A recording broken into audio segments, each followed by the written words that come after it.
In the start of this pandemic, this crisis, many were wondering how many Americans would actually vote at all. But those fears proved to be unfounded. We saw something very few predicted, even thought possible. The biggest voter turnout in the history of the United States of America. A number so big that this election now ranks as the clearest demonstration of the true will of the American people.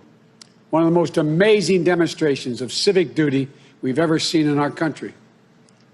It should be celebrated, not attacked. More than 81 million of those votes were cast for me and Vice President-elect Harris. That, too, is a record. More than any ticket has received in the history of America. It represents a winning margin of more than 7 million votes over the number of votes cast for my opponent. Together, the Vice President-elect Harris and I earned 306 electoral votes, well exceeding the 270 electoral votes needed to secure victory. 306 electoral votes is the same number of electoral votes that Donald Trump and Vice President Pence received when they won in 2016. Excuse me.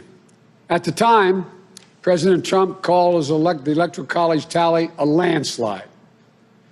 By his own standards, these numbers represented a clear victory then, and I respectfully suggest they do so now. If anyone didn't know before, they know now. What beats deep in the hearts of the American people is this: democracy. The right to be heard, to have your vote counted, to choose leaders of this nation, to govern ourselves. In America, politicians don't take power. People grant power to them. The flame of democracy was lit in this nation a long time ago. And we now know nothing, not even a pandemic or an abuse of power, can extinguish that flame. And as the people kept it aflame, so too did courageous state and local officials and election workers. American democracy works because America makes it work at a local level. One of the extraordinary things we saw this year was that everyday Americans, our friends and our neighbors, often volunteers, Democrats, Republicans, independents, demonstrating absolute courage. They showed a deep and unwavering faith in and a commitment to the law. They did their duty in the face of a pandemic. And then they could not and would not give credence to what they knew was not true.